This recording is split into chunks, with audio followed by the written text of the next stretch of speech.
Hey folks, welcome back to Chris Wyatt Reports here on the Talon Africa channel. This is Chris in Cape Town at Sea Point with the gentleman whom some of you know from the Cape Independence Advocacy Group and now with the Referendum Party, Mr. Phil Craig. Phil, you've been all over today in the Western Cape. How's it going? Yeah, no, good. Yeah, thank you. It's we started off on the far side of the Western Cape in George, not quite the far side, but pretty close to it.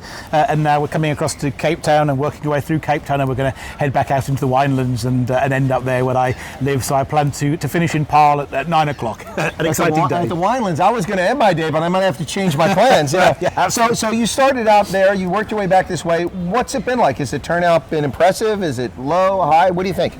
Yeah, so look, difficult for us to say as a new party. We're all election virgins, and I think one of the exciting things about our party is it's a group of activists who are learning. But I would say, look, huge energy from our people on the ground, and that's been the really exciting thing. As you know, we're a young party, 7 months old, and the sort of the family, the Referendum Party family, has just been extraordinary. And just now seeing 60 voting stations just over that man today. I definitely won't get to all 60.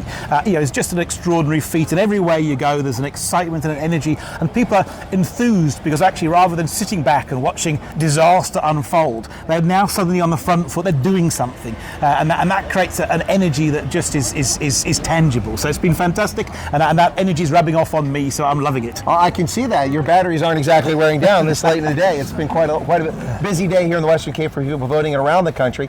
So you've got a couple of your volunteers that are here. Let me see if I can't get them in here. Yeah, please do. We've got Rochelle and Silence. Come on in here. I'll slide this way because I've got the microphone on. So you guys, it's not like asking somebody from the ANC or the DA how long you've been with the party, because the party hasn't been around that long. But how long have you been interested in Cape Independence? Sure. Probably since I first heard about it. And when was that? Maybe over 10 years I was going to say about a decade ago. Okay, yeah. all right. I don't know if you heard of King Cornelius and all those Yes. stories. Yeah, I mean, I've been interested in it since then. Excellent. And Silence, what about yourself? Yeah, I read about this one. About the same time? Yeah, Okay. All right, so this party was founded, and the name says it all, a referendum party, right, Phil? I mean, that's the purpose of it. So is that why you came to the referendum party? And were you voting with a different party previously? Actually, it's a funny story, but I actually wanted to vote CRP in 2019. And Jack Miller's party. Yes, Yeah. This is my ward where I vote, and you get the naysayers that keep saying, no, don't vote against the DA. You're going to lose the vote, you're going to lose the election, and so on.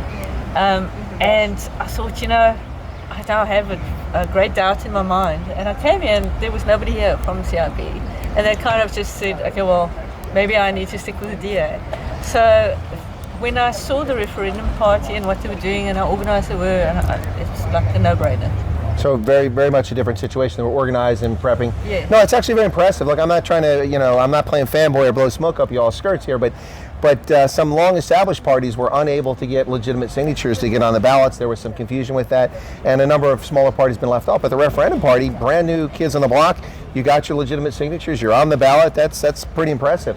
So, Silence, did you help get signatures during the petition period? Was that something you did? No, he's more recent. Oh, you just joined the party more recently. Oh, okay. So you just became part of the team recently. Yeah, recently. Okay. That's why it's very important.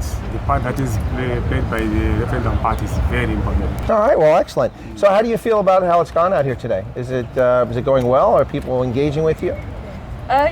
Look, we can't push people, especially in this area, because it's a very DA strong area. But people have come over and asked, and mostly it's been, are they on the roll? Are they on the roll here? There have been some serious complaints about the change where people can't vote nationally. Oh, it has to be where you're registered at. So we had some issues with that. Well, you didn't have issues. The people have with the IC, that's their issue. Okay, yes, but you have to deal with the unhappy voter. Yes, exactly. Okay, well that can be a little frustrating. I serve as judge of elections back home, and people swear they're registered or they swear they're a member of this party or that party, and then they come to the polls and they can't vote for that party because they're not on the rolls for that party. Yeah. So, and then if it's a primary, you can't vote at all because you have to be in a political party. If it's a general election, we can do a ballot for them, but we can't. So it gets. I appreciate that. So. But I think the main thing that came out of today, I think, is just the visibility. Okay. So that people like see us, we're here, and from a personal point of view, that's what I wanted to achieve. Having had the previous experience of there not being that option or not being that visibility. Well, excellent. Well, from C Point folks, thanks to Phil Craig and to Rochelle Tobias, is that correct? Yes. Okay. And to Silence, thank you so much. Appreciate you all tuning in. And more coverage of South Africa's national provincial elections coming up. Thanks a lot, folks. Cheers.